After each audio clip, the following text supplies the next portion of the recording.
All right. Great. Well, welcome everyone to our Sunday morning Bible study. We are continuing our study in Daniel, and we're going to pick up in Daniel chapter 1, verse number 8, and I'm going to read down through the end of the chapter.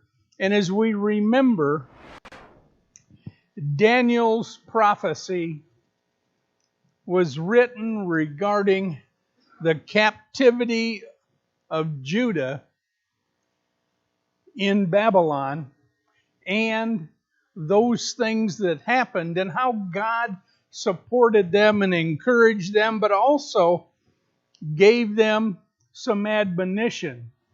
So if you'll follow along, I'll begin reading in Daniel chapter 1, verse 8. But Daniel purposed in his heart that he would not defile himself with the portion of the king's delicacies, nor with the wine which he drank. Therefore he requested of the chief of the eunuchs that he might not defile himself. Now God had brought Daniel into the favor and goodwill of the chief of the eunuchs, and the chief of the eunuchs said to Daniel, I fear my lord the king, who has appointed your food and drink, for why should he see your faces looking worse than the young men who are your age? Then you would endanger my head before the king. So Daniel said to the steward whom the chief of the eunuchs had set over Daniel, Hananiah, Mishael, and Azariah, Please test your servants for 10 days, and let us give vegetables to eat and water to drink, and then let our appearance be examined before you, and the appearance of the young men who eat the portion of the king's delicacies. And as you see fit, so deal with your servants. So he consented with them in this manner and tested them 10 days. And at the end of the 10 days, their features appeared better and fatter in the flesh than all of the young men who ate the portion of the king's delicacies. Thus the steward took away the portion of the delicacies and the wine they were to drink, and gave them vegetables. As for these 4 young men, God gave them knowledge and skill in all literature and wisdom. And Daniel had understanding in all visions and dreams. Now at the end of days, when the king had said that they should be brought in, the chief of the eunuchs brought them in before Nebuchadnezzar. Then the king interviewed them, and among them all, none was found like Daniel, Hananiah, Mishael, and Azariah. Therefore, they served before the king, and in all matters of wisdom and understanding, about which the king examined them, he found them 10 times better than all the magicians and astrologers who were in his realm. Thus Daniel continued until the first year of King Cyrus. Now, of course, King Cyrus was the king of the Medo-Persian Empire that came after the Babylonians. So what he's saying there is that Daniel had been in Babylonian captivity and served Nebuchadnezzar all through the Babylonian captivity, even until the Persians had defeated the Babylonians. Those men were still in captivity. And I'm going to take there's one light that is on my Bible.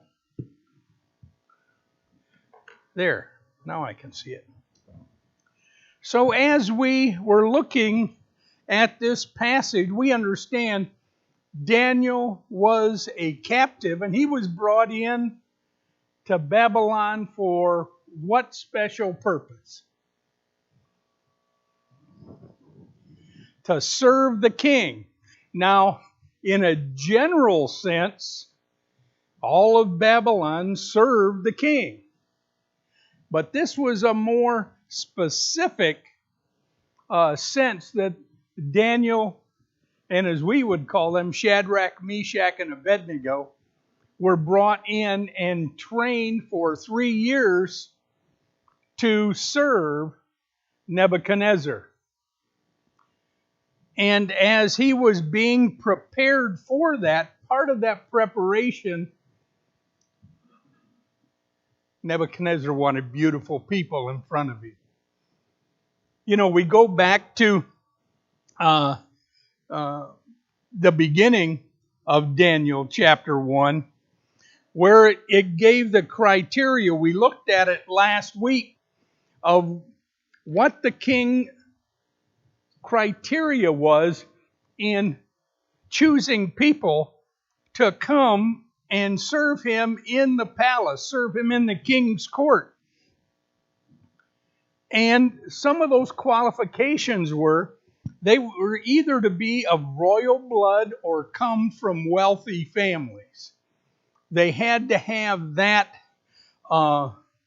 qualification because they were to be upper class people. They were to have no physical defect. They needed to be good looking. They had to have intelligence and every kind of wisdom from the land where they came. They needed to have an understanding of knowledge and the ability to learn more. And quite frankly, that was because there was 3 years of education and training that they were going to receive, and some of that was learn new language, learn new customs, and learn new laws that they were going to have to. So, as Daniel is there, he tells the steward of the chief of the eunuchs, we cannot violate our dietary requirements as Jews.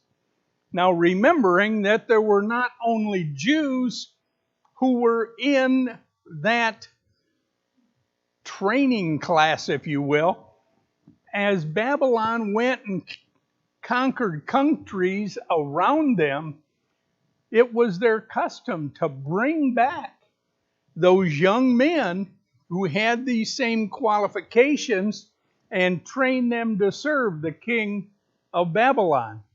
So, I mean, they may have been Egyptians there. There may have been Assyrians there.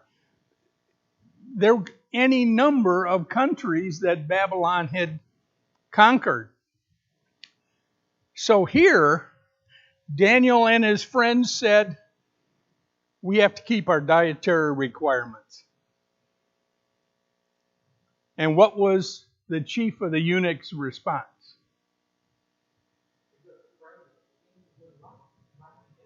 That's right. He was afraid that when they brought him before the king, they were going to look weak and drawn and just not physically fit. Remember those qualifications. They needed to be good, healthy folks. They needed to be good looking to serve before the king. So he says, well, I'm not so sure about this, eating vegetables and drinking water diet, how that's going to look. Daniel was respectful regarding his discussions with the chief of the eunuchs. And that's what we're wanting to take a look at a little bit this morning. I mean, certainly he was captive. And he was not in control of all of his choices in life at that point. And it's noteworthy that he and his companions all chose to stand firm in holding to those dietary requirements. And as we look at this, he never said, examine us after 10 days, and whatever you think is right, will do it, did he? What was his comment?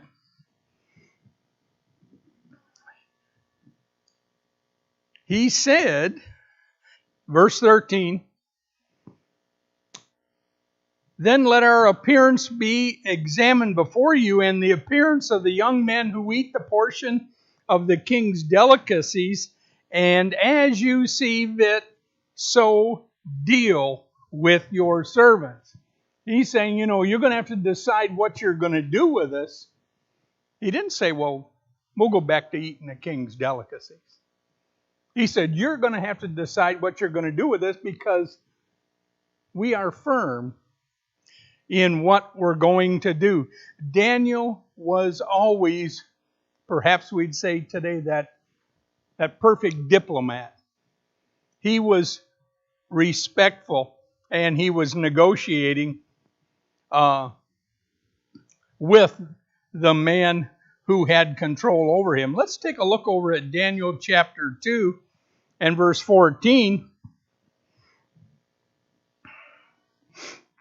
And we're gonna look at 14 and 15. And beginning in verse 14, "And then with counsel and wisdom Daniel answered Arioch, the captain of the king's guard, who had gone out to kill the wise men of Babylon.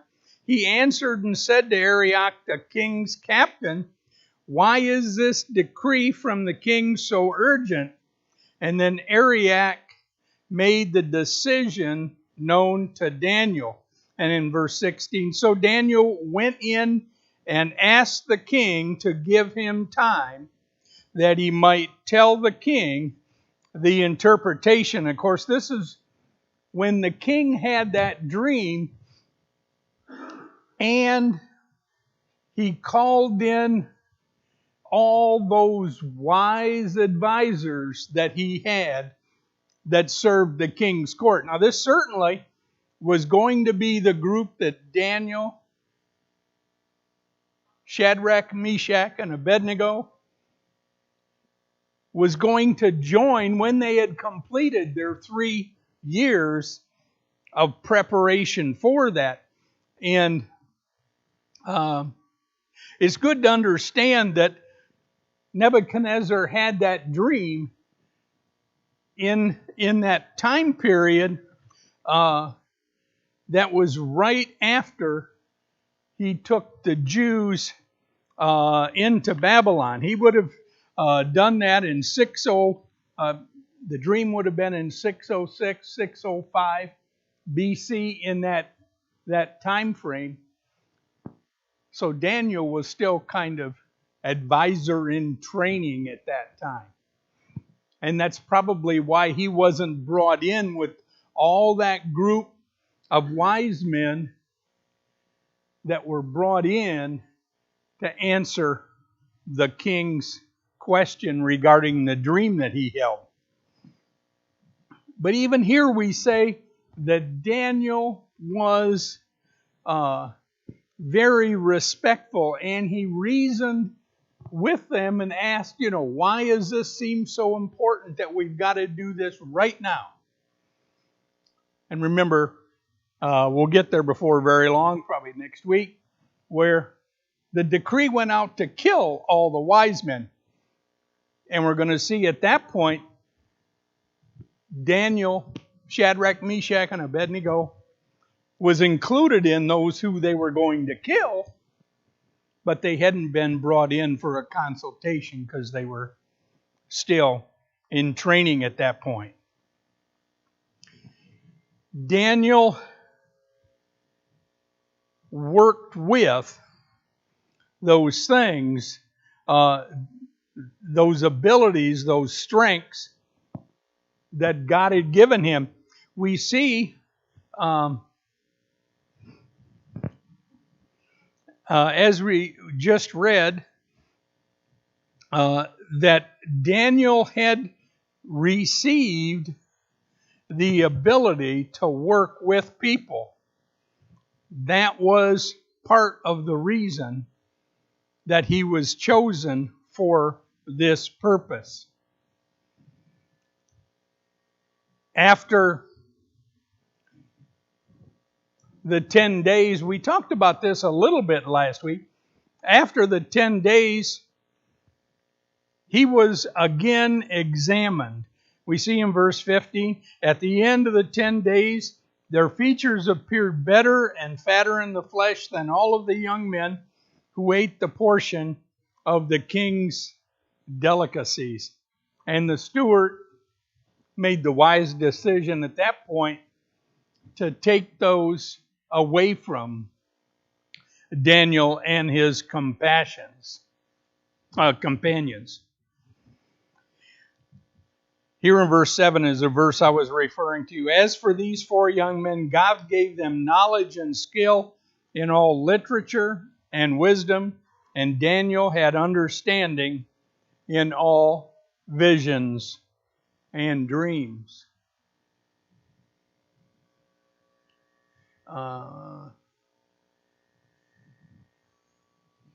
My clicker isn't working, Michael.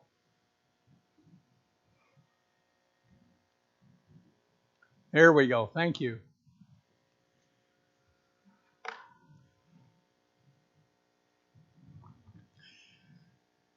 God gave these 4 men everything they needed to serve Nebuchadnezzar. Remembering, these men were late teens when they were taken into Babylon. They were, even at the end of their 3 years training, they were probably 20 years older, a little under. But God gave them everything they needed. It was not natural, was it? When it says God gave them these skills, it was miraculous. They learned all those things that they needed to be able to advise the king. Let's take a look at 1 Kings. 1 Kings chapter 10 and verse 3. 1 Kings 10:3.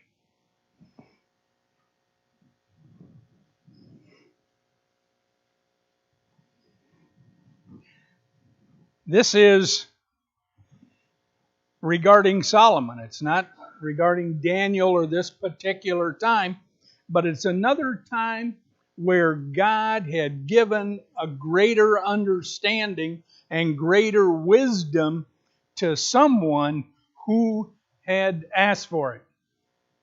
And we remember the story of Solomon, I hope, when God came to Solomon and says, make any request to me and I'll give it to you.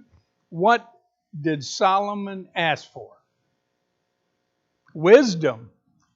A double portion of wisdom is what he received because he needed that to properly rule the kingdom. And as we take a look at verse 3 of chapter 10 in 1 Kings, so Solomon answered all her questions. Now,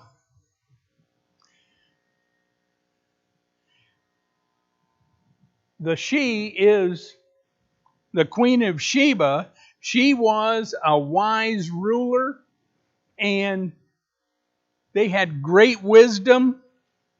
And so she came to Solomon. Now remember, Solomon being king over all this territory, over all this region, he required tribute from all of the smaller kingdoms around him. And Sheba decided, well, if I'm going to pay this guy all this money, I'm going to find a little bit more about him.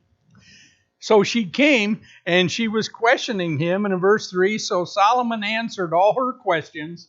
There was nothing so difficult for the king that he could not explain it to her. And when the Queen of Sheba had seen all the wisdom of Solomon, the house that he had built, the food on his table, the seating of his servants, the service of his waiters and their apparel, or his cupbearers, and his entryway by which he went up to the house of the Lord, there was no more spirit in her. She wasn't going to contest anything. God gave Solomon everything he needed to properly rule and have the respect of those countries around him. So it's just another way we can understand prayers are answered.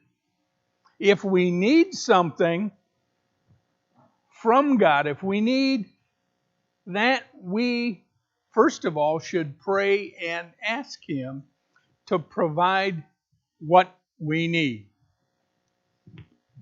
Seems pretty obvious. But sometimes when you are like Daniel and his companions, and there is a threat against you, sometimes that's not the place we think of to go first, is it? Sometimes, well, I need to do this and I need to do that. And, if I only do this or I only do that, things will be better. The instruction here is to help encourage us to understand to go to God first. Let's also take a look at Ezekiel 28 verses 3 and 4.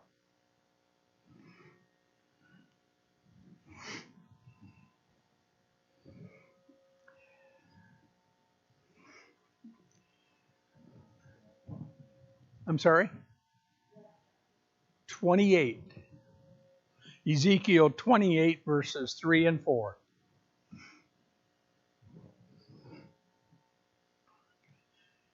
And here, Ezekiel records for us a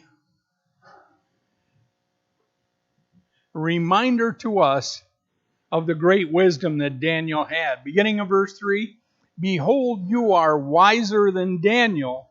There is no secret that can be hidden from you. With your wisdom and understanding you have gained riches for yourself and gathered gold and silver into your treasuries." So, when we're looking here, that prince of Tyre, that king of the area of Tyre, he was told that he was even wiser than Daniel because of the way that he had managed himself. It was commonplace at that time, common knowledge of Daniel's wisdom in the way he responded to people. Yes.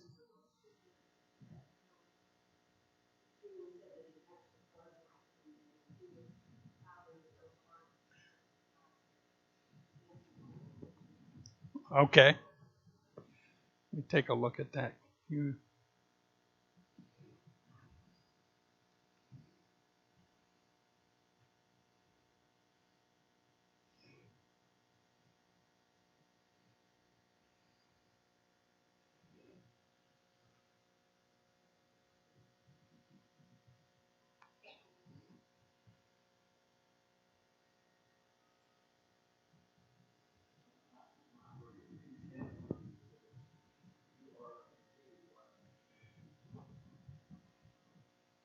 Yeah, that's,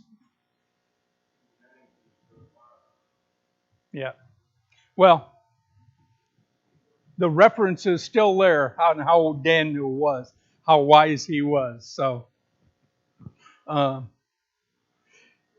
yes, sir.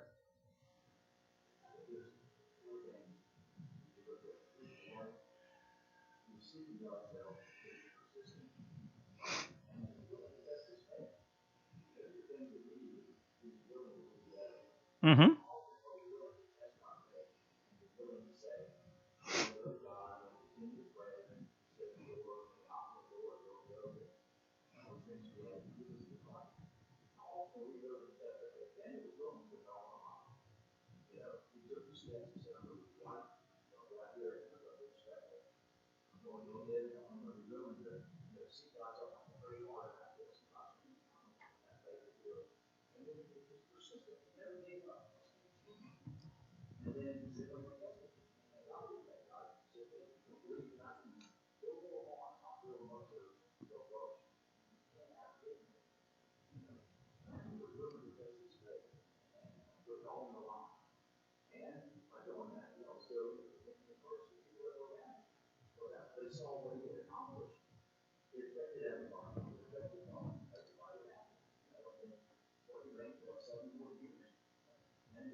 And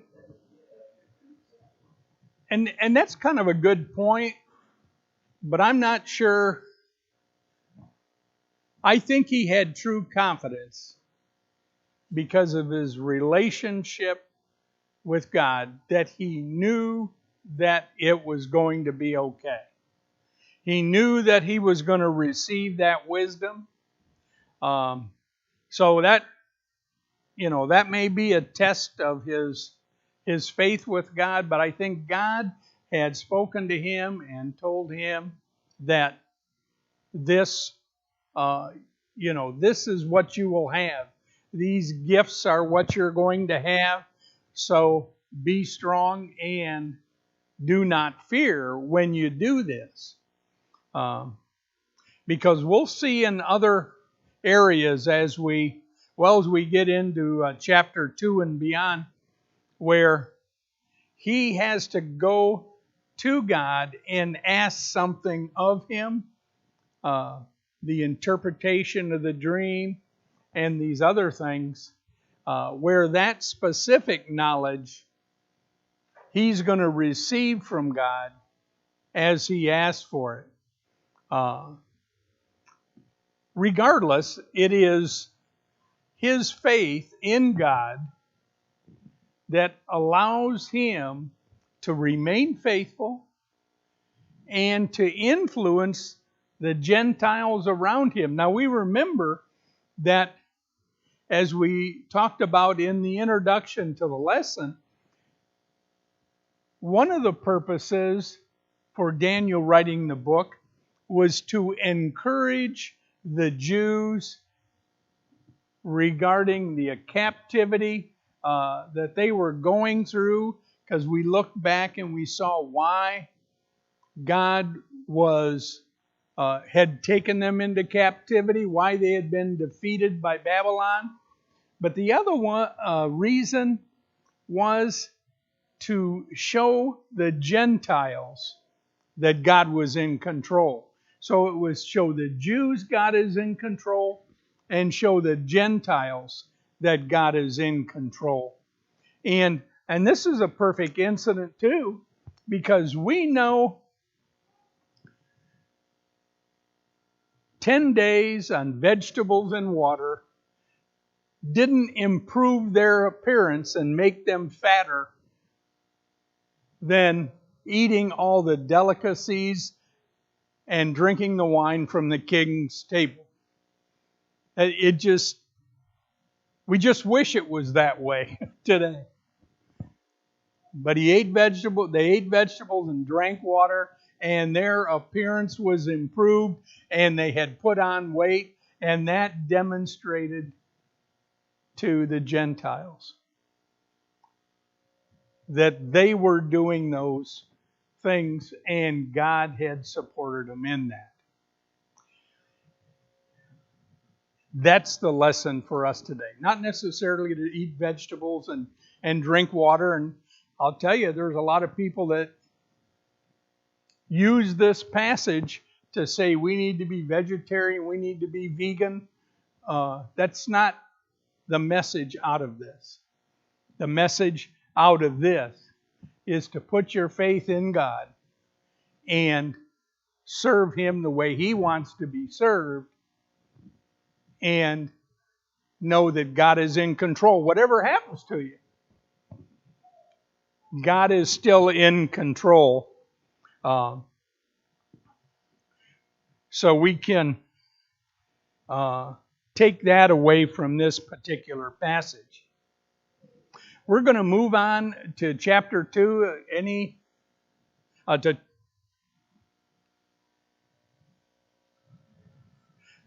final questions before we kind of leave chapter 1 and move to chapter 2?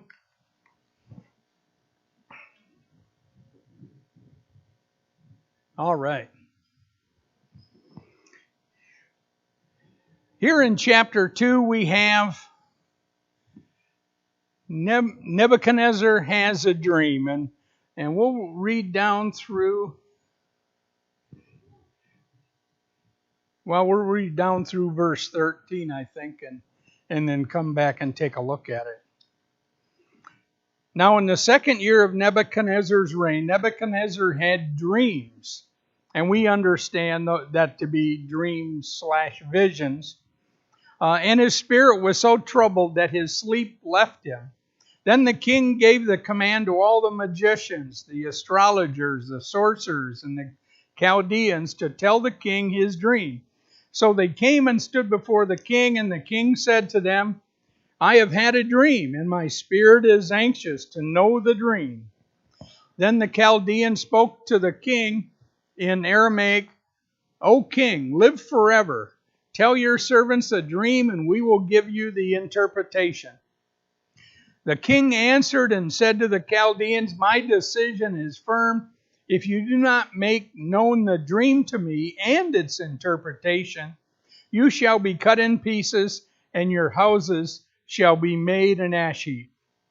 However, if you tell the dream and its interpretation, you shall receive from me gifts, rewards, and great honor. Therefore, tell me the dream and its interpretation. They answered again and said, Let the king tell his servants the dream, and we will give its interpretation. Verse 8, the king answered and said, I know for certain that you would gain time, because you see that my decision is firm. If you do not make known the dream to me, there is only one decree for you. For you have agreed to speak lying and corrupt words before me till the time has changed. Therefore, tell me the dream, and I shall know that you can give me its interpretation. The Chaldeans answered the king and said, There is not a man on earth who can tell the king's matter. Therefore, no king, lord, or ruler has ever asked such things of any magician, astrologer, or Chaldean. It is a difficult thing that the king requests, and there is no other who can tell it to the king except the gods, whose dwelling is not with flesh. For this reason the king was angry, very furious, and gave the command to destroy all the wise men of Babylon. So the decree went out, and they began killing the wise men, and they sought Daniel and his companions to kill them. Nebuchadnezzar had a dream. Now, there were some that think he forgot what the dream was. That doesn't make quite as much sense to me as that he knew what the dream was, but he didn't understand the dream and needed to know its interpretation. For how would he know if they gave him the right dream if he forgot what it was? So it's my belief that he remembered the dream, but he didn't understand any of it. So he called in all of those he has as advisors. Magicians, astrologers, sorcerers, and the Chaldeans, who were said to pose great wisdom. Now, to define what each of these were, it's not the same definition as we would have today for magicians and astrologers and sorcerers. What we can take away from this is all those wise advisors that he had. He called them all in. He basically said, bring everybody in who should know anything about anything, and let them tell me what my dream was and what it means. And what was their answer to the king? Nobody in the world could do that. Nobody has ever asked this before. How can you expect us to tell you what you dreamt? Only the gods, little g, not big G, only the gods would know your mind and would know what that dream was. It's a difficult thing. I think difficult was really an understatement. And they said it just can't be done. Well, what was the king going to do for all of them if none of them could give him the dream and its interpretation? He was going to kill them. He was going to wipe them out. He was going to slaughter them. He was going to take them and their families and their houses and their property and everything and totally destroy it if you can't do this for me. Yep.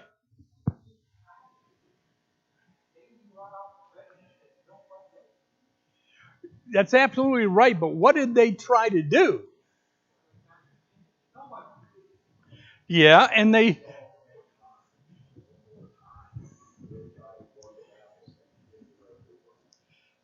Yep. Was there another question in here? Okay. He said, we'll take a little time and we'll figure out what it was and then we'll come back.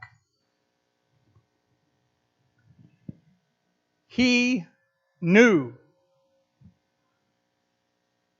that he could not trust all these advisors. You're all going to be killed unless you come up with an interpretation on a dream. Well, let's all go back here in the room and decide what we're going to tell them the dream was and what the interpretation was. Because that's how we're going to save ourselves. And if he can't remember the dream, we may save ourselves. He was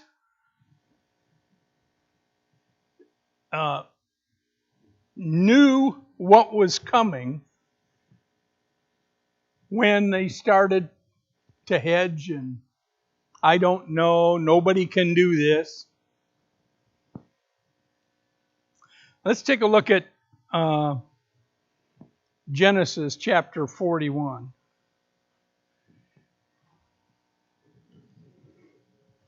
Beginning in verse 1.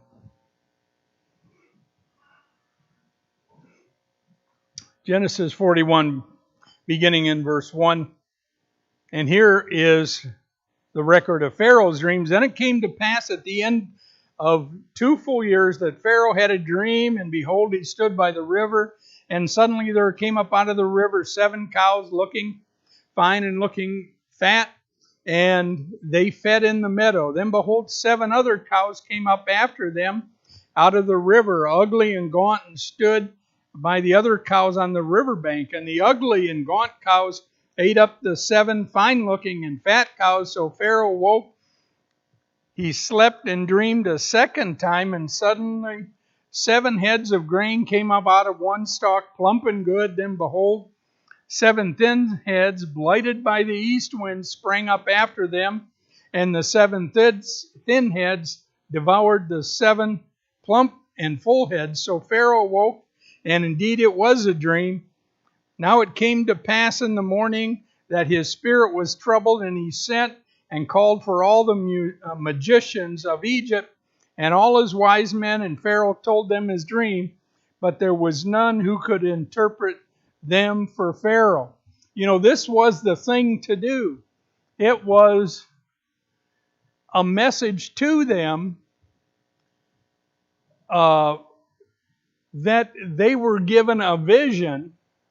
So bring in all the wise people to try to solve it, and we will see what we can come up with. There were wise men in Egypt. That was part of those magicians. They were kind of given that same classification. And so next week as we come back, we'll see how Daniel solved the problem. Appreciate your attention. And apparently I've overrun my time. Thank you. Oh, all those who were serving in the worship today, please meet back in room 112. Thank you.